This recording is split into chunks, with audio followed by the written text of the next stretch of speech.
nous aurons une liste tyrannide dans le détachement assaut souterrain. Pour les personnages, on commence avec une unité de Raveners hyper adaptée en tant que seigneur de guerre avec l'optimisation Vanguard Intellect. En deuxième personnage, ce sera un Trigon avec l'optimisation Trigon Prime. Du côté des unités de ligne, nous aurons une seule unité de 10 Neurogaunt. Pour le reste, un Biovore, un Lictor, 3 Norn émissaires, une unité de 5 Raveners et 3 Tyrannofex, tous équipés du canon rupture. Cette liste tyrannide s'articule autour d'un noyau lourd, 3 émissaires Norn accompagnés de 3 Tyrannofex entièrement équipés des canons rupture. Cette structure la place immédiatement dans une logique cherchant à imposer une présence sur le champ de bataille et à forcer l'adversaire à répartir ses ressources de manière inefficace. La triple Norn est capable de submerger des factions très létales, comme par exemple les Aeldari ou les Thousand Sons, simplement en occupant trop de zones à la fois, pour obliger l'adversaire à séparer ses sources sur le champ de bataille, afin qu'elles ne puissent pas répondre correctement aux menaces en concentrant leur létalité à un seul endroit. Les émissaires Norn sont véritablement les pivots de cette liste. Chacune de ces entités est à la fois résistante, létale et capable de projeter une menace résistante. Leur cumul permet de créer une redondance de menaces. Perdre une seule Norn ne change pas vraiment le plan de jeu, car 2 autres subsistent derrière. Cette multiplication rend la liste résiliente face aux frappes d'ouverture et aux armées cherchant à éliminer rapidement une menace prioritaire. Les Tyrannofex, en appui, renforcent cette logique. Équipés des canons rupture, ils apportent un tir puissant et lourd, particulièrement utile contre les cibles à forte endurance ou les blindés. Cela uniformise en garantissant une grande cohérence dans le plan de jeu de la liste, car chaque pièce remplisse la même fonction. En soutien, nous aurons les Raveners hyper adaptés ainsi que le Trigon. Ils exploitent la mécanique du détachement assaut souterrain en permettant des frappes en profondeur dans les lignes adverses, ou des prises de position brutales sur des objectifs via la création de tunnels. Ce binôme contraste avec la lourdeur des émissaires Norn et des Tyrannofex, créant une synergie entre l'ancrage et la projection. Enfin, les Neurogaunt et les autres unités satellites, Lictor, Biovore, assurent un rôle fonctionnel, poser des cordons, occuper des objectifs et générer une pression périphérique. Ces unités légères permettent de rentabiliser les points restants et d'éviter que toute l'armée repose uniquement sur ces pièces massives. Cette armée tyrannide repose sur un plan simple et brutal, saturer le champ de bataille avec des menaces imposantes tout en complétant ce socle avec une mobilité arrivant depuis la frappe en profondeur ou depuis les tunnels, accompagnant un minimum de troupes fonctionnelles. Les émissaires Norn et les Tyrannofex verrouillent la table, tandis que les Raveners et le Trigon introduisent une menace difficile à anticiper grâce aux mécaniques du détachement. L'ensemble combine robustesse, pression et flexibilité dans la prise d'objectifs, rendant la liste difficile à contrer pour des factions incapables de gérer simultanément la masse et la projection. Pour ce qui est des forces, nous avons une redondance extrême avec les 3 émissaires Norn et le Tyrannofex, une résilience élevée face aux frappes d'ouverture, une projection imprévisible via les Raveners et le Trigon, ainsi qu'un soutien fonctionnel assuré par les petites unités utilitaires. Du côté des faiblesses, il y a une mobilité limitée en dehors des unités fouisseuses. Il y a un risque de perte rapide des unités utilitaires, fragilisant ainsi le scoring secondaire. Il y a une vulnérabilité face aux armées spécialisées dans la gestion des monstres, et un manque de variété d'armement avec les 3 Tyrannofex équipés des canons rupture. Ce sera une liste Adeptas Sororitas dans le détachement Halloween Martyr. Dans les personnages, on commence avec une chanoinesse et son optimisation Saintly Example, la démonifuge, une imagifère, Junit et Ruita, Morvenval en tant que seigneur de guerre et 2 palatines dont l'une aura l'optimisation Through Suffering Strange. Oui, je me suis pas amélioré avec l'anglais. Allez, passons aux unités de ligne. Nous aurons 2 unités de 10 heures de bataille. En transport dédié, 2 Immolators, et pour le reste, 2 Castigators, un bloc de 10 Célestianes Sacro-Saintes, 3 unités d'un seul Mortifier, une unité de 3 Parangons Warsuit, et enfin une unité de Sœurs Novices.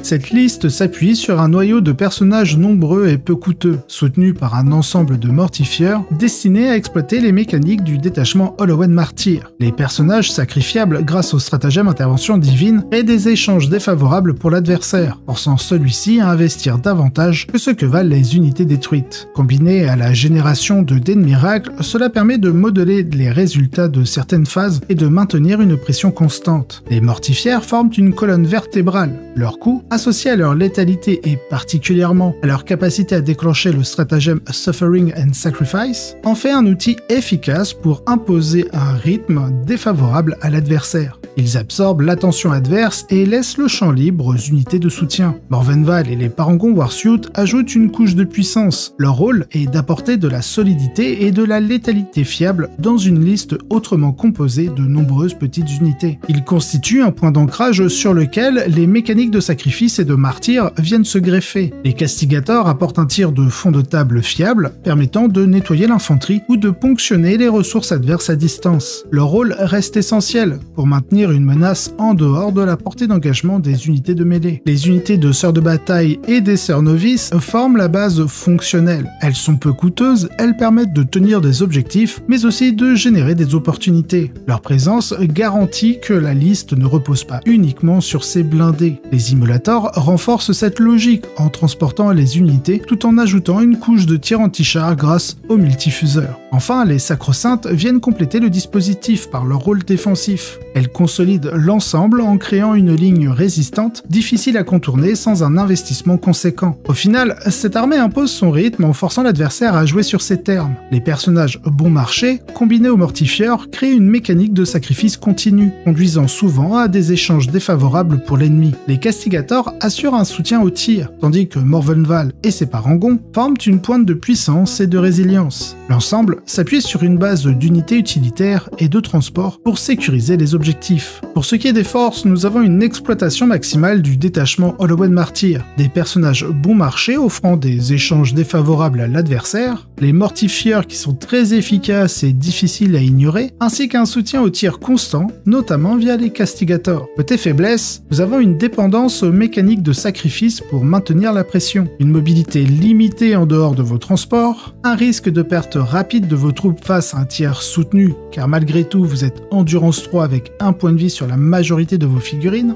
et vous avez une dépendance aux dés de miracle pour sécuriser certains résultats clés.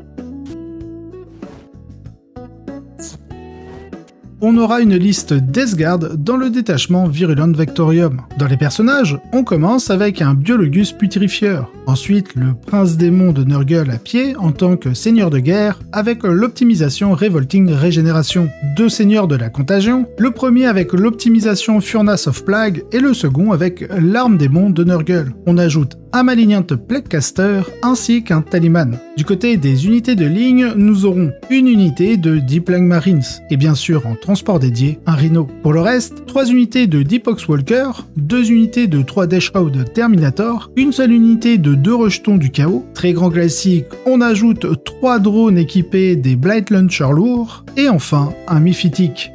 Toute la liste repose sur une structure compacte centrée sur la durabilité et l'occupation du champ de bataille, grâce au détachement Virulent Vectorium, afin de garder le contrôle des objectifs après les avoir contrôlés. Le plan est d'investir rapidement le No Man's Land, d'absorber les frappes adverses et de maintenir la pression par une combinaison de menaces robustes et de contre-attaques punitives. Le bloc de Plague Marines, soutenu par plusieurs personnages, sert de pilier. Le Biologus Putrifieur apporte des améliorations de touches critiques et de touches létales, tandis que le Malignant Plaguecaster ajoute la touche soutenue, améliorant ainsi le volume d'attaque et la fiabilité du nombre de blessures réussites, contre n'importe quel type de cible adverse. Le noyau d'infanterie reste extrêmement difficile à déloger, notamment grâce au Rhino qui permet d'asseoir un contrôle solide. Les Poxwalkers, quant à eux, jouent un rôle fondamental dans cette mécanique. Ils sont peu coûteux mais nombreux, ils assurent la tenue des objectifs et la persistance sur le champ de bataille. Leur présence rend le terrain toujours disputé, forçant l'adversaire à investir des ressources disproportionnées pour s'en débarrasser. Les drones constituent l'élément de contre-attaque de la liste. Leur mobilité et leurs armes lourdes leur permettent de punir toute unité adverse s'aventurant trop près dans le No Man's Land. Ils fonctionnent comme une ligne de défense réactive, protégeant le noyau d'infanterie et dissuadant toute percée adverse. Les Deathshroud Terminator apportent une couche supplémentaire de protection et de létalité de mêlée. 2 petites unités suffisent à ajouter une menace de contre-attaque crédible et leur résilience renforce renforce la capacité de la liste à rester ancrée sur les objectifs. Le prince démon de Nurgle agit comme une pièce perturbatrice. Il est résilient et létal, il constitue une menace indépendante que l'adversaire doit gérer sous peine de subir une pression supplémentaire. Enfin, les unités de soutien comme les rejetons du chaos, voire potentiellement le miphitique, permettent de diversifier les angles d'attaque et d'occuper l'adversaire sur plusieurs fronts sans détourner l'attention des menaces principales. Cette armée d'Esgard, finalement, repose sur une saturation du champ de bataille. Les Plague Marines et Poxwalkers tiennent le No Man's Land, tandis que les drones et les Deathshroud Terminator assurent la contre-attaque. Les unités de soutien ajoutent des outils complémentaires, renforçant la cohésion de l'ensemble. La liste combine résistance, menaces de contre-attaque et occupation persistante, forçant l'adversaire à engager une partie de ses ressources pour gérer cet afflux de menaces, où chaque échange finira finalement par profiter à la Death Guard. Pour ce qui est des forces, nous avons tout d'abord un bloc central qui est très résistant avec les Plague Marines en Rhino, des Poxwalkers assurant une occupation bon marché du champ de bataille, les drones qui sont excellents pour punir toute percée adverse, et le prince démon de Nurgle comme menace complètement autonome. Du côté des faiblesses, il y a une dépendance forte au contrôle du No Man's Land. Il y a une mobilité limitée en dehors des drones et du Rhino, ce qui signifie que si vous les perdez trop rapidement, cela pourrait devenir problématique. Vous avez une vulnérabilité aux armées disposant d'un tir lourd longue portée pour pouvoir justement contre-attaquer vos drones. Et enfin, vous avez peu d'options de projection explosive en dehors de la frappe en profondeur des Terminator Deathshroud. On finit ce top 4 avec une liste Thousand Suns dans le détachement Grand Covent. Dans les personnages, on commence avec un Infernal Master avec l'optimisation Eldritch Vortex of Etaph. En tant que seigneur de guerre, Magnus le Rouge. Ensuite, un sorcier équipé de l'optimisation Umbrellific Crystal. Et on finit avec un sorcier en armure Terminator. Côté unité de ligne, ce sera très simple. Une brique de 10 Rubrics marines, à chaque fois équipée du canon Soul Reaper et des Warp Flamers, ainsi qu'une petite unité de 5 rubriques. Pour le reste, nous avons un Forge Fiend, équipé de ses ectoplasma canons, 2 Mutalis, une unité de 5 Terminator Scarab Occulte, une unité de 3 Tsangor éclairés avec leurs lances, et 3 unités de 6 Tsangor éclairés avec leurs arcs. Et on finirait avec un bloc de 10 Tsangor. Cette liste Thousand Suns s'appuie sur Magnus et les mécaniques du détachement Grand Covent pour construire un socle de puissance psychique et de létalité soutenue. La présence de Magnus impose une double menace. D'abord, sa résilience lui permet d'occuper le No Man's Land, tandis que ses pouvoirs et ses attaques saturent en puissance brute. Les rubriques Marines constituent la base d'infanterie. Les squads élargis, armés de Warp Flamer et d'un Soul Reaper Cannon, apportent une masse de tir à courte portée, capable de nettoyer efficacement l'infanterie sur les objectifs. Les squads réduites complètent ce dispositif en tenant des objectifs ou en servant de relais pour les rituels. Ces unités bénéficient pleinement des améliorations fournies par les personnages, maximisant ainsi leur fiabilité offensive. Les Mutalis jouent un rôle important. Leurs auras et leurs capacités permettent de fiabiliser les rituels et de renforcer la létalité de l'armée. Le Forge Fiend apporte un soutien supplémentaire en phase de tir, ajoutant une couche d'anti-char et de pression à distance déjà très présente dans la liste. Sa présence permet surtout de diversifier les menaces et compliquer les priorités de l'adversaire, notamment face aux factions qui reposent sur une seule plateforme de tir. Les Terminators Scarab Occulte sont une inclusion aussi flexible. Peu nombreux mais solides et létaux, ils permettent d'apporter une menace supplémentaire sans surcharger la liste. Leur rôle est autant défensif, en absorbant du tir, qu'offensif, grâce à leurs armes et leurs attaques de mêlée. Les Tsangor éclairés sont des unités utilitaires, pouvant se projeter rapidement sur l'ensemble du champ de bataille, et l'unité armée de lance sert d'escouade de harcèlement, tandis que les 3 unités équipées d'arcs assurent une saturation régulière, ainsi qu'une présence périphérique. Ces choix élargissent les angles de menace tout en occupant la validation des secondaires. Enfin, l'unité conventionnelle de Tsangor apporte une unité de cordon. Elle est peu coûteuse, l'unité permet de tenir un objectif ou peut contester un point tenu par l'adversaire, servant ainsi alors de tampon pour protéger les pièces majeures de la liste. Pour résumer l'ensemble, cette armée combine la puissance brute de Magnus et des Mutalis avec une base d'infanterie de rubriques et un ensemble d'unités de soutien variées. Les Mutalis et le Forge Fiend imposent une menace lourde, tandis que les rubriques Marines garantissent la pression à courte portée. Les Terminators complètent le dispositif en diversifiant les angles de jeu. Le restant des unités utilitaires servant d'unités de harcèlement, de contrôle des objectifs à moindre coût, tout en pouvant valider les missions secondaires. L'ensemble produit une liste équilibrée, capable de projeter sa force dans le No Man's Land et de punir efficacement toute armée incapable de gérer simultanément les menaces imposées.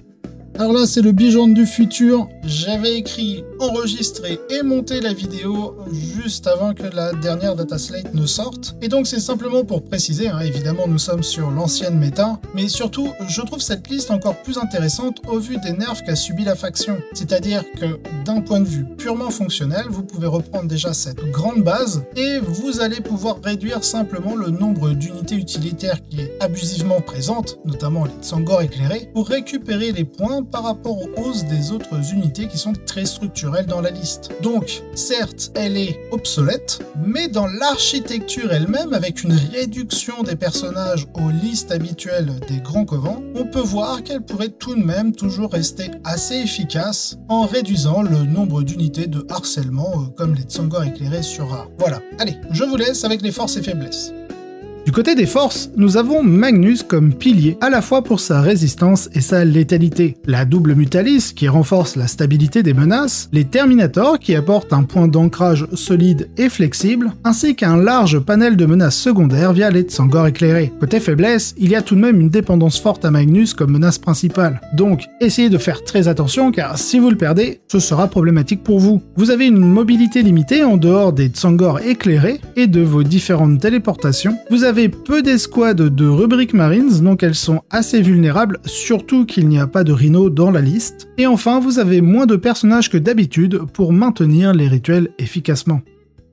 Une petite parenthèse avant de continuer avec la suite des top lists. Si vous appréciez le contenu que je vous propose sur la chaîne, n'oubliez pas de vous abonner, de liker la vidéo et de laisser un commentaire. Ce sont des gestes simples, mais ils font vraiment la différence pour soutenir mon travail et m'aider à faire grandir la chaîne. Vous pouvez aussi me soutenir quand vous faites vos achats sur MyHobbyPlace. Il vous suffit de sélectionner ma chaîne au moment de valider votre commande. MyHobbyPlace me reverse alors 5% en bon d'achat et j'en réinvestis la moitié directement dans les lots pour les tournois que j'organise pour la communauté 40K. Et pour ceux qui souhaitent aller encore plus loin, j'ai également une page Tipeee. En la rejoignant, vous bénéficiez de plusieurs avantages, d'accès anticipé aux vidéos, un visionnage sans publicité et d'autres bonus exclusifs. En tous les cas, merci à tous pour votre soutien. C'est grâce à vous que je peux continuer à produire ce contenu et à organiser toujours plus d'événements et de projets. Allez, je ne vous embête pas plus, on reprend avec la suite de la vidéo.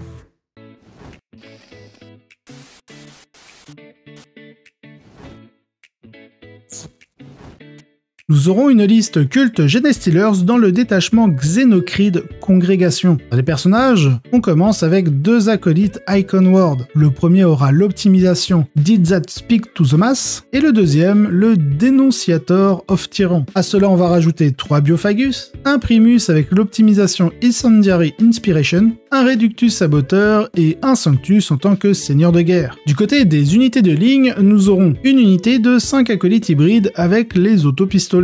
Bon, bien sûr, ils seront équipés des armes minières et iront farmer les points de commandement. Ensuite, 3 unités de 5 acolytes hybrides entièrement équipés de petits lance-flammes. En transport dédié, 3 Goliath Truck, et pour le reste, nous avons 3 Achilles équipés des mortiers, 2 unités de 5 Atalan Jackal, 3 blocs de 10 hybrides métamorphes et une unité de 5 Genestealers pure souche.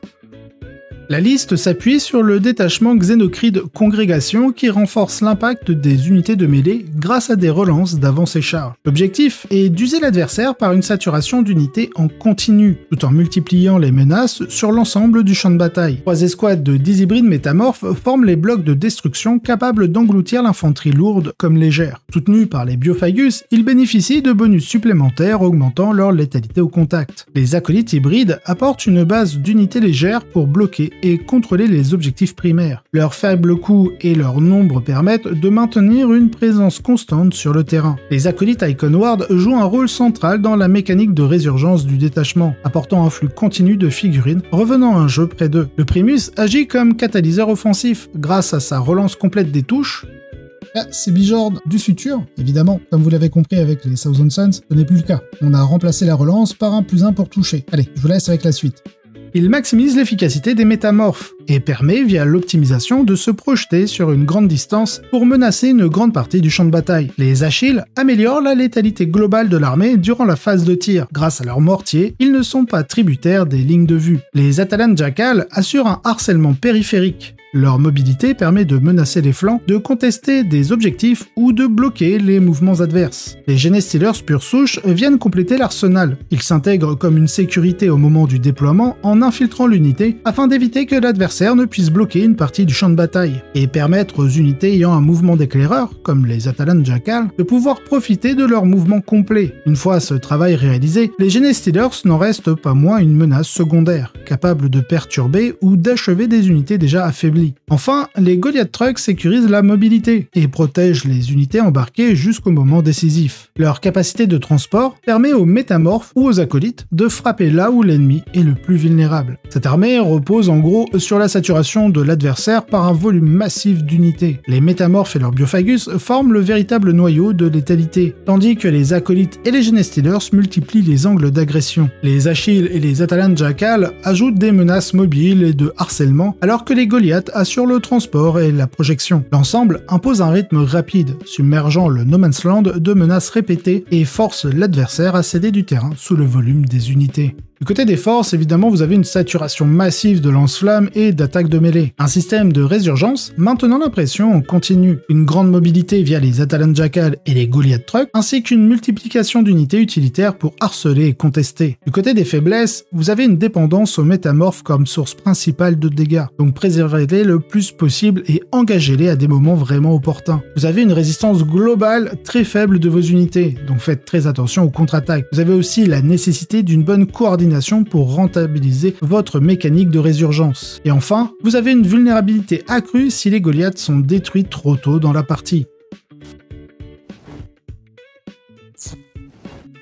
Ce sera une liste Salamanders dans le détachement Firestorm du Codex Space Marine, et non pas le dernier sorti pour les Salamanders. Bon, côté personnage, on commence avec évidemment Adrax Agathon, ensuite un judiciaire en tant que seigneur de guerre avec l'optimisation Champion of Humanity. À cela on rajoute un lieutenant avec armes combinées et bien sûr Vulcanestan. Du côté des transports dédiés, nous aurons un simple impulsor. Pour le reste, 2 blocs de 6 Blade Guard, 3 unités de 3 Eradicators, une petite unité de 5 Infernus, 2 Invaders ATV à chaque fois équipés du multifuseur, une unité de 5 Scouts, un Land Raider Redeemer, un Répulsor, ainsi que sa version Executioner.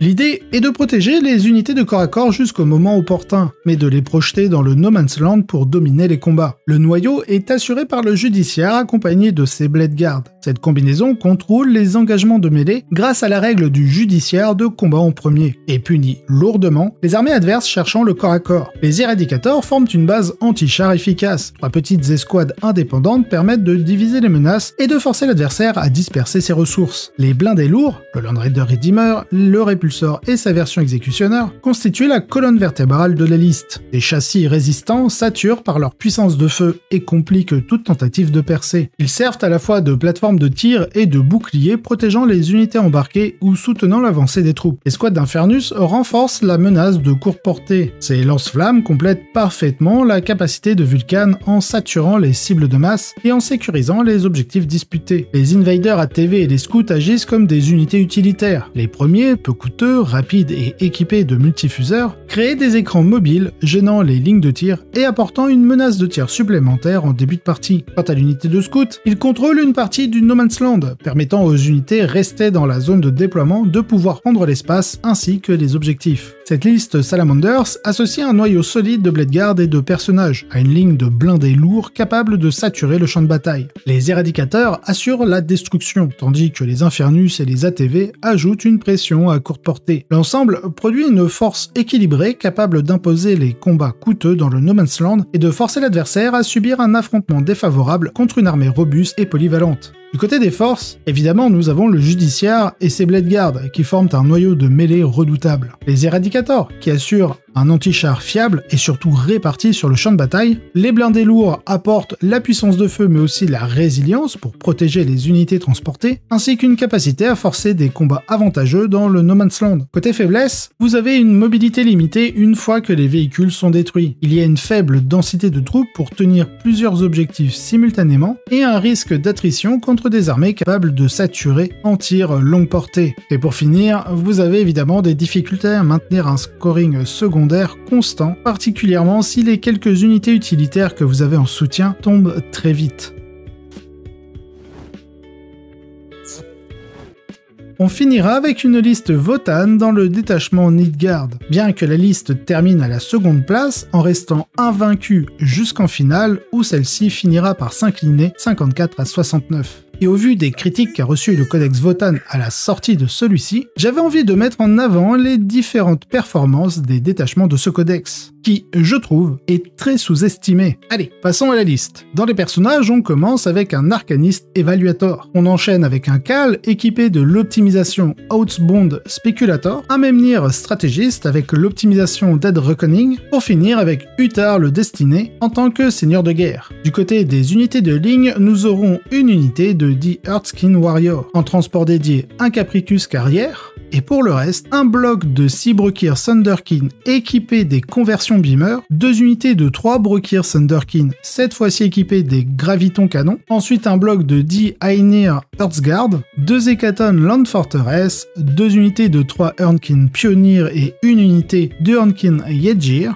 et on finit avec un bloc de 6 Ironkin Steeljacks équipés des armes de tir, les Volki Désintégrator.